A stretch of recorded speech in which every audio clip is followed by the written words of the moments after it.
আসসালামু আলাইকুম। এই বর্ষার মধ্যে বাঁশবাড়িয়া সন্দ্বীপ ঘাট ঘুরতে খুব মজা। এটা হচ্ছে একটা ফেরি, সন্দ্বীপে যাওয়ার ফেরি। নতুন চালু হয়েছে, 2-3 মাস হয়েছে। এটা দিয়ে ফেরি দিয়ে আমি সন্দ্বীপ গিয়েছিলাম, ভালোই লেগেছে। তবে এই সিজনে একটু রিস্কি, রোলিং থাকে।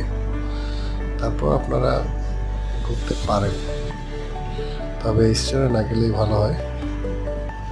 ওকে, ধন্যবাদ।